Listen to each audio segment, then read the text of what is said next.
Welcome to Positively Skeptical, where we try to mix some humor with honesty and without negativity. We go down the rabbit hole so you don't have to. In a world of pseudoscience and misinformation, now more than ever, the truth matters.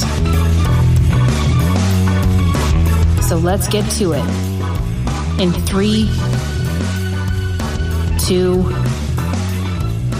1. All right, welcome to Positively Skeptical, the show that examines claims based on pseudoscience, history, dogma, and any other type of woo. We look at things in a direct but fair way and try to not get negative or dismissive, regardless of how preposterous, I'm going to change that word, the topic. Today's January 9th, 2018, and we're your host, Corey. Hello. And I'm Destin. This is episode 4, Acupuncture. So, this was a fun rabbit hole with a really boring video to watch. But, nice. So the origin, here's what you expect to hear. The exact date that acupuncture originates is not known. Some speculation places the time around 5,000 years ago. Yes, it's ancient. Yes. With a mummified body of Otzi the Iceman.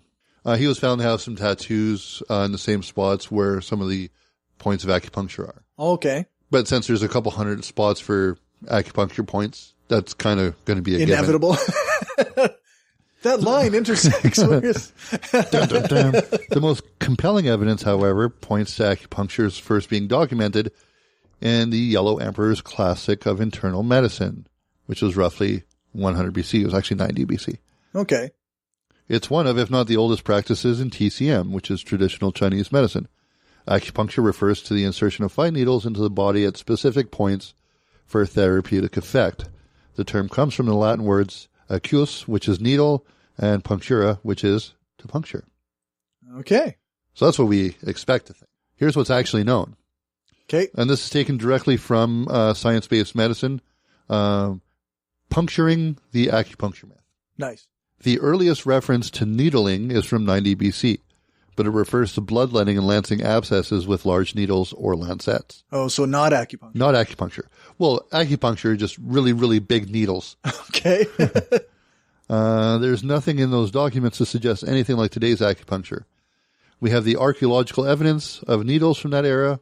They are large. The technology for manufacturing thin steel needles, appropriate for acupuncture, didn't exist until about 400 years ago. Okay. The earliest accounts of Chinese medicine reached the West in the 13th century. They didn't mention acupuncture at all. The first Westerner to write about acupuncture, Wilhelm Ten Rigen, Sure. in 1680, didn't describe acupuncture as we know today. He didn't mention specific points or key. He spoke of large gold needles that were implanted deep into the skull or womb and left in place for 30 respirations. That doesn't sound safe. No. I don't know.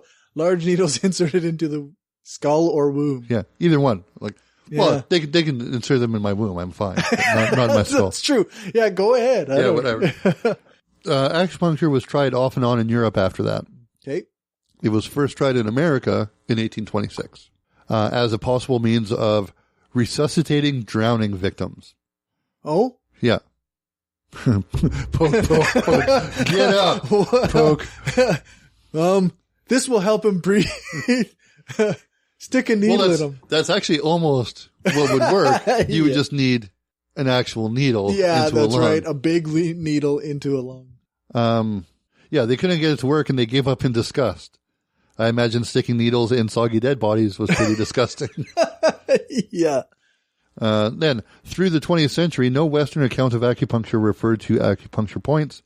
Needles were simply inserted near the point of pain. Near the point of pain? Yeah. Okay. The idea of qi was originally vapor rising from food, and meridians were just channels or vessels. A Frenchman, Georges Suel de Morant, was the first to use the term meridian and to equate qi with energy. Or Kai, however you want to pronounce it. Right. He did that in 1939. Okay. And that was for auricular acupuncture, which was invented by a Frenchman in 1957. So modern acupuncture is French. and was invented in 1957. Yeah. Ancient Chinese secret. Yeah. Yeah. Super ancient Chinese. So anything there you want to get into? No, it's just interesting that this idea of meridians is so recent because, the whole, movement really of acupuncturists and proponents of acupuncture really likes the meridian lines. And that's a large part of what they think ties the body together in these acupoints and why they are useful, right? So it's interesting that it's so much more recent. Well, and it's amazing that the whole thing is so much more recent, right? Yeah, that's right. For something that people are claiming is 5,000 years old or whatever. And it's actually more like 80, 60, somewhere in there. The thing is, we didn't have the instant communication or the records that we have now. Right. But, and I'm going to say a quote, but I'm not going to say who said the quote because I like this quote. Okay. You could probably guess who it is though. If you tell a big enough lie and tell it frequently enough, it'll become believed. Yeah, that's... All right. So traditional versus Western acupuncture. Okay. There are two main approaches to acupuncture precedent that are practiced in the West. Okay. Your traditional, based on traditional Chinese theories of energy balancing, and the Western medical, based on Western concepts of anatomy and physiology. Traditional Chinese acupuncture defines good health as a balance between two opposing polarities, yin and yang. Okay. Western medical acupuncture, I don't like the fact that they call it medical acupuncture. Yeah, that's frustrating. Involves the insertion of dry needles into trigger points to treat myofascial pain syndromes.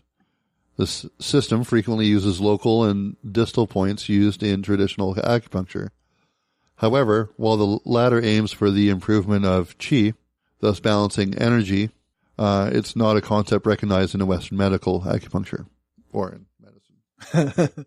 So the biggest claim with acupuncture, and this is directly from from a study published in the New Zealand Medical Journal that reviews claims made by acupuncture on practitioner websites.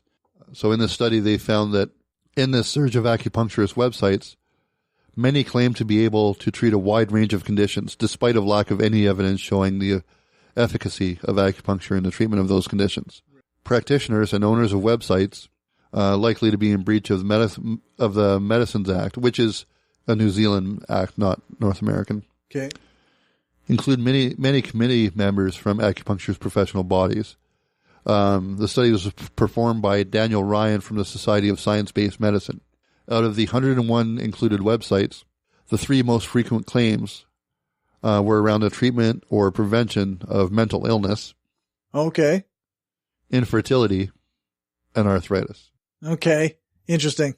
So the claim is, or was, that acupuncture could treat mental illness, still is, infertility, and arthritis. Those are just the three major ones. The three most frequent ones. These claims appeared in 73% of the websites. Okay, geez. He also found 11% of sites claimed acupuncture can treat or prevent cancer. Jesus. 23% made claims against diabetes. 19% targeted thrombosis. And 14% offered to help heart disease. That's okay. Yeah, it's disheartening to think that they think that sticking needles in people can cure things, but it's also frustrating, like, that this could take people away from, like, mental health medication if they were depressed or possibly a more extreme version of mental, like if a schizophrenic person goes to an acupuncturist, that's exactly what I was thinking, and thinks that they're fine, like, that's not okay. Yeah. Like, but also the cancer. That's not cool. No. Okay. I was just going to. All right. And we're back. And we're back. For some reason, Corey still has a landline and the phone rang. It's for my son to call his mom when he's grounded from using his cell phone. Oh, so he can call and be like, Dad grounded me from my cell phone. Yeah. Well, if he's grounded from his cell phone, then he still has to call his mom every day after school. Oh. Why? Because she cares about what's happening to him. For some reason. Parents caring about their kids. I don't get it, but whatever. I try not to talk to my kid after school. I'm just kidding. Yeah. I'm usually not there. I'm absent. An absent parent. Anyway, so people use acupuncture for a wide range of conditions, from headaches to back pain, insomnia, and pretty much whatever they decided it will help. Right. I don't know. This one bugs the piss out of me. Oh, yeah. Is there anything that it's actually good for? No. Not a thing. I'll actually get to that. That's my roundup thing. It's pretty funny. Current practices. Acupuncture is currently practiced in almost the entire world. Yeah. With the exceptions, there are a few exceptions, so nearly worldwide. Exceptions of some African countries. Okay. Some of the Middle East. Okay. And it seems to be in practice in almost every other country. I guess. The only countries I see where it's not are, looks like Iceland. Okay. Yeah, no, that's it. That's it. All the Western countries are really susceptible to a lot of this stuff, right? Yeah. Which is dumb, because the people with the access to information should be the least susceptible. We're the ones with the most medicine. Wait, no. Positive. Oh, yes. Positive. Yes, that's right. All right, debunking. All right, debunking. Positively debunking. Positive. With a good feeling. Yes. So after decades of research and more than 3,000 trials, acupuncture researchers have... I like acupuncture more than yours, though, because acupuncture is a word that makes sense. It's a word that makes sense. Chiropractic doesn't make any sense. At least, yeah, acupunctic. Acupuncture researchers have failed to reject the null hypothesis. Okay. Any remaining possible specific effect from acupuncture is so tiny as to be clinically insignificant. With acupuncture in particular, there is documented profound bias among proponents. Right. Obviously. Yeah. Yeah. Well, yeah. Existing studies are also contaminated by variables other than acupuncture, such as frequent inclusions of electroacupuncture, which is essentially transdermal electrical nerve stimulation masquerading as acupuncture. Yep. Which is actually medically a thing. Right. The best controlled studies show a clear pattern. With acupuncture, the outcome does not depend on needle location or even needle insertion. Okay. So there's something called fake acupuncture? Sham acupuncture? Yeah. So they have this device and it makes a clicky sound. Right. When the acupuncturist pushes it to the spot. Right. And neither the patient nor the acupuncturist knows whether it's actually...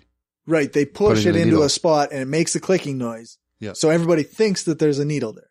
Yeah. And sometimes there is, sometimes there isn't. So it's a really good control. Right. Since these variables are not... Since these variables are those that define acupuncture, the only sensible conclusion is that acupuncture does not work. Right. Everything else is the expected noise of clinical trials. This noise seems particularly high with acupuncture research. So takeaway, acupuncture is bogus. Unlike our talk about homeopathy, there is no positive takeaway. Right. With homeopathy, there was at least a positive thing that, they were trying to push science and change. Right. The medical field, which had lagged for... Right, yeah. Centuries. It was so old, it was actually long enough ago that science hadn't established the right things to do yet. Right.